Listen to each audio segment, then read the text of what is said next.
Hello viewers, আসসালামু আলাইকুম। আশা করি সবাই ভালোই আছেন।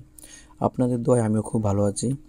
আজ আমরা দেখব basic to advance free MS Word full course part 18। তো দেরি না করে আমরা আমাদের এমএস ওয়ার্ডটা ওপেন করি। আর আমরা ভিডিওগুলো দেখার পূর্বে অবশ্যই আমরা পূর্বের ভিডিওগুলো দেখে তারপরে ভিডিওগুলো দেখা শুরু করবেন। সেক্ষেত্রে আপনি অনেক কিছু বুঝতে সুবিধা হবে। তো গতদিন আমাদের মেইলিং করা হয়েছে। আজ আমরা দেখব হচ্ছে রিভিউ থেকে। ধরেন আমি এখানে যদি কিছু লিখি,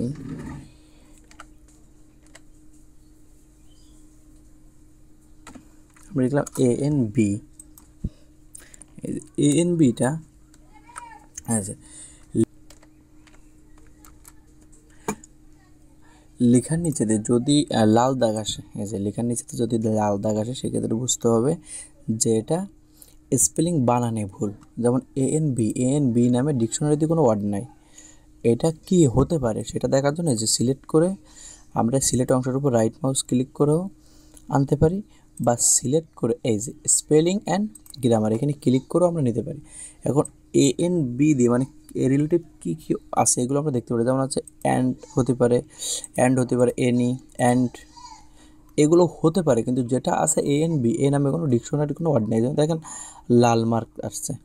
আর এখানে আছে সাজেশনে, মানে এগুলো হতে পারে যে কোনো একটা আমরা নিতে পারি। যেমন আমরা নিলাম হচ্ছে অ্যান্ড, নিয়ে দেন এই যে চেঞ্জ, দেন এবার হচ্ছে সবুজ লেখা। এবার সবুজ আসছে মানে লেখার নিচে দিয়ে যদি সবুজ দাগ আসে, এই যে সবুজ রেড মার্ক যদি আসে, দেখেন এবার লেখাটা সবুজ হয়ে গেছে। রেড মার্ক যদি আসে সেক্ষেত্রে বুঝতে হবে এটা গ্রামাটিক্যালি ভুল। গ্রামাটিক্যালি ভুল হলে আপনার সবুজ দাগ আসবে। যেমন শব্দের শুরুতে বড় হাতের অক্ষর দিয়ে শুরু হয়, কমা ফুল স্টপের পরে বড় হাতের লেখা হয়। যেমন যে আমাদের এটা AN এর সাজেশনে আমাদের দিয়ে দেয় যে এটা হচ্ছে বড় হাতের হবে। এখানে আমরা ডাবল ক্লিক করে আমরা এটা নিতে পারি, চেঞ্জ, এই যে বড় হাতের, এটা আমাদের কারেক্ট। তো আমাদের যদি কখনো লেখার ভিতর দিয়ে যদি লাল কালি আসে সেক্ষেত্রে বুঝতে হবে আমাদের সেটা আমাদের হচ্ছে বানান ভুল। আর যদি হচ্ছে সবুজ কালি আসে সেক্ষেত্রে বুঝতে হবে গ্রামাটিক্যাল ভুল। আর যদি ফ্রেশ থাকে মনে করতে হবে আমাদের এটা বানান অ্যাকুরেট আছে। তারপরে এখানে আছে যে কমেন্ট। আমরা যদি লেখার ভিতরে কোনো কমেন্ট করতে চাই, তখন এই লেখাটা আমরা একটা মানে জায়গা নাই, এই লেখাটা ফুল মানে এই লেখাটা দিয়ে আমি অনেক কিছু বোঝাতে চাচ্ছি। আমার এখানে জায়গা না থাকায় আমি অনেক কিছু বোঝাতে চাচ্ছি, কিন্তু আমার জায়গা না থাকায় আমি পারতেছি না। সেক্ষেত্রে সিলেক্ট করে কমেন্ট। এখন আপনি এখানে ইচ্ছা মতন যা ইচ্ছে সেটা লিখে দিতে পারেন। যখন আমি এখানে ক্লিক করবো অটো কমেন্টটা এখানে চলে আসবে। এভাবে আমরা কমেন্ট করতে পারি, বা কমেন্টটা ডিলিট করতে চাইলে ডিলিট। তারপরে এখানে তেমন একটা কিছু নেই। পরে আছে এই যে ভিউতে আমাদের কয়েকটা জিনিস আছে। যেমন আমাদের হচ্ছে লেআউট আছে 5 প্রকার। যেমন আমাদের লেআউট 5 প্রকার। এই যে print layout, full screen reading, আর হচ্ছে ওয়েব। এটা হচ্ছে ওয়েবে লেখার জন্য ওয়েব লেআউট, আউটলাইন লেখার জন্য হচ্ছে আউটলাইন, আর হচ্ছে ড্রাফট। এই যে ড্রাফে দিতে চাইলে আমাদের সাধারণত আমরা প্রিন্ট লেআউটে কাজ করে থাকি, তো সবসময় প্রিন্ট লেআউটটাই সিলেক্ট রাখবো। তারপরে আছে শো হাইড, মানে আমাদের এখানে যদি কোনো কিছু শো করতে চাই, যেমন হচ্ছে ডকুমেন্ট ম্যাপ। আমাদের এখানে ডকুমেন্ট ম্যাপ যদি রাখতে চাই, এখানে আমরা কী কী আছে আমাদের সিলেক্ট করলে আমরা সেগুলো এখানে ডকুমেন্ট ম্যাপে চলে যাবে। তারপরে আমরা এটা যদি রাখতে চাচ্ছি না, তারপরে আছে এই যে গ্রেডিয়েন্ট লাইন। এই যে ভিতর দিয়ে যদি এরকম দাগ দিতে চাই সেক্ষেত্রে আমরা এটাও দিতে পারি, বা হচ্ছে থাম্বনেলস, এরকম যদি থাম্বনেল নিতে চাই পাশে, এই থাম্বনেলসও আমরা দিতে পারি। এই যে আমাদের এখানে যে কটা পেজ হবে থাম্বনেলে আমাদের পেজগুলো দেখাবে। এই দেখেন আমাদের এখানে যেগুলো পেজ 1 2 এভাবেও আমাদের দেখাবে। তারপর হচ্ছে ঝুম। আমরা এখান থেকে ইচ্ছা মতন 200%, 100%, 75%, বা ইচ্ছা মতন আমরা এখান থেকে জুম করতে পারবো। ধরুন আমি 200% দিলাম, এই যে 200% জুম হয়ে গেছে, এটি কেটে দিলাম। তারপরে ধরুন আমি দিলাম হচ্ছে 100%। সাধারণত বেসিক্যালি 100% থাকে, আমরা কম বেশি করে নেব। তারপরে কিন্তু তেমন একটা কিছু নেই। আরেকটা হচ্ছে ম্যাক্রো। আমরা এখন দেখব ম্যাক্রো শব্দের অর্থ সংক্ষিপ্ত। কোনো কাজ সংক্ষেপে করাকে ম্যাক্রো বলে, বা কোনো কাজ আপনি খুব সহজে বা খুব সহজ ওয়েতে খুব দ্রুত করতে পারবেন এই ম্যাক্রোর মাধ্যমে। যেমন ফর এক্সাম্পল হিসেবে আমরা বলতে পারি, যেমন আমরা হচ্ছে এই যে আমরা যদি বাংলা লিখি সেক্ষেত্রে কী করতে হয়, হোম থেকে ফন্ট বক্সে এসে সুতো নিয়ম যে টাইপ করে ইন্টার বাটন চাপ মেরে কন্ট্রোল অল্টার ভি দিয়ে আমাদের বাংলা লিখতে হয়। ইংলিশ লেখার ক্ষেত্রে হোমে যে ফন্ট বক্সে টাইমস নিউ রোমান টাইপ করে ইন্টার চাপ মেরে কন্ট্রোল অল্টার চাপ দিয়ে আমাদের ইংলিশ টাইপ করতে হয়। এভাবে আমরা বাংলা ইংলিশ লিখে থাকি কিবোর্ড দিয়ে, মানে মাউস প্লাস কিবোর্ডের সাহায্যে। কিন্তু আমরা যদি চাই যে টোটাল মাউস বাদেই আমরা বাংলা ইংলিশ লিখতে চাই, সেটাও আমরা এই ম্যাক্রোর মাধ্যমে করতে পারি। তো কীভাবে করব সেটাকে দেখি। এই যে ম্যাক্রো ক্লিক করব, ক্লিক করে এই যে ভিউ ম্যাক্রো, প্রথম আমাদের আছে ভিউ ম্যাক্রো। আমাদের ম্যাক্রো আছে কিনা এটা চেক করার জন্য ভিউ ম্যাক্রো, বিজয় আর ক্লাসিক এই দুইটা আমাদের থাকবে, যেহেতু আমরা বিজয় সেট আপ করা, এই দুটো থাকবে। আর যদি অন্য কিছু থাকে সেক্ষেত্রে সেগুলো ডিলিট করে দিতে হবে। তারপর হচ্ছে রেকর্ড ম্যাক্রো, আমরা ম্যাক্রোটা রেকর্ড করতে চাচ্ছি। এই যে ম্যাক্রো রেকর্ড, আমরা বাংলাটা রেকর্ড করব, বাংলা।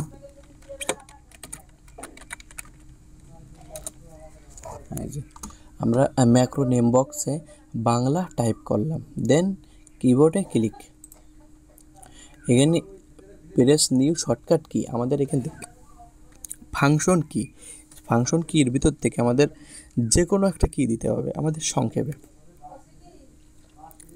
যেমন বাংলার জন্য আমরা F8 প্রেস করলাম, এই যে অ্যাসাইন্ড ক্লোজ প্রেস করে এই যে আমাদের রেকর্ডটা হচ্ছে, এই যে মেসেজটা আপনি দেখতে পাচ্ছেন, মেসেজ আইকন।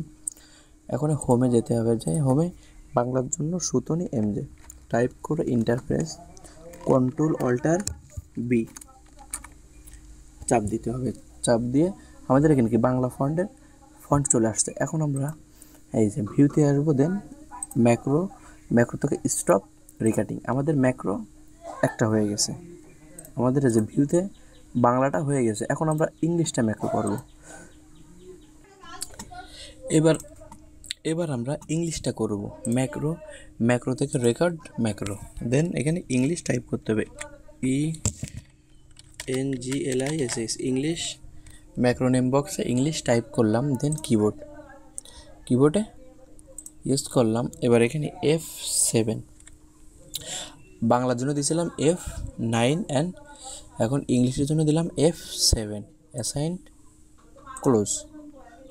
হোমে যে ইংলিশের জন্য টাইমস নিউ রোমান টাইপ করলাম, then enter, control alter B press করলাম, দেন ভিউতে আসে ম্যাক্রো স্টপ ম্যাক্রো। এই যে আমাদের ম্যাক্রো কমপ্লিট। আমরা এখান থেকে ভিউ থেকে এখন ম্যাক্রোটা দেখবো। বাংলা ইংলিশ আমাদের ম্যাক্রো হয়ে গেছে, বাংলা প্লাস ইংলিশ আমাদের ম্যাক্রো হয়ে গেছে। এখন আমরা চেক করে নিলাম আমাদের ম্যাক্রো হয়েছে কিনা, আমরা চেক করে নিলাম বাংলা ইংলিশ। এখন আমরা কিবোর্ড থেকে F7 F8 প্রেস করব। F8 কি সুতো নিয়ম, যে F9 টাইম দেখেন, আমরা কিবোর্ড থেকে F8 দিলে সুতো নিয়ম যে হচ্ছে, কিবোর্ড থেকে F9 দিলে আমাদের টাইমস নিউ রোমান হচ্ছে। আমাদের কোনো প্রকার মাউস বাদে আমরা এই কাজটা করতে পারছি। যে দেখেন F8 F9, F8 আমরা ইংলিশ লিখবো, F7 আমরা এই যে F8 আমরা বাংলা লিখতে পারবো। এভাবে আমরা খুব সহজে বাংলা ইংলিশ টাইপ করতে পারি, খুব ইজি ওয়েতে। বা আমরা এখান থেকে অন্য কিছু সেভ করতে পারি। ধরেন আমি এখান থেকে রেকর্ড ম্যাক্রো, ধরেন এখানে লিখলাম হচ্ছে পিকচার লিখলাম,